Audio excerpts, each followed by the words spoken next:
And as we just heard, one of Quebec's biggest musical icons of the past century has passed away. Jean-Pierre Ferland's career as a singer began in the mid-1950s and spanned over 6 decades.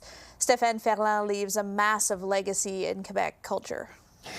Kelly, Jean-Pierre Ferland was born to a working-class family in Montreal in the 1930s, but he rose in the show business in the 1950s on Radio-Canada and eventually made his way to France in the 1960s, where he followed in the tradition of great vocalists of his days, like Jacques Brel, Serge Gainsbourg, Yves Montand.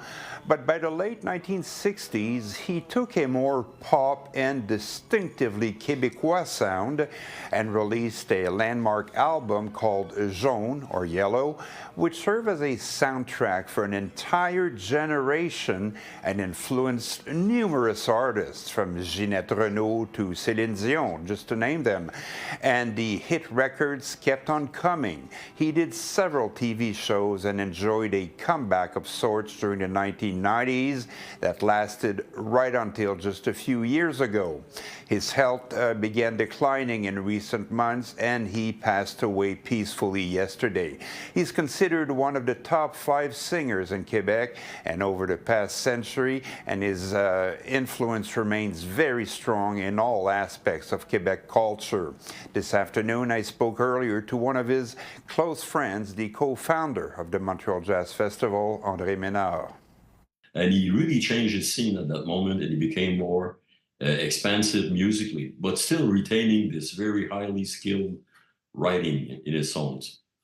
So he was a very complete artist, also a TV host at some point in the later years. But what really sets him apart is the length of his career. Like even in his 60s, he had the hit records that were very comparable with what he had in his earlier successful part of his career. And Stéphane, the Quebec government is offering the family a national funeral. Well, as tributes poured in from across the province and from Europe, Premier François Legault did speak to say how much he admired Ferland growing up, and he says he's ready to offer him a state funeral, no less.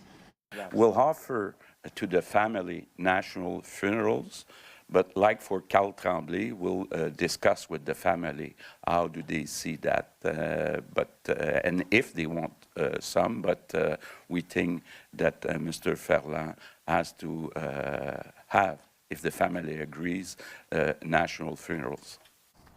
So we're just waiting for the family's response, but right now, millions and millions of Quebecers are grieving over the loss of Ferland.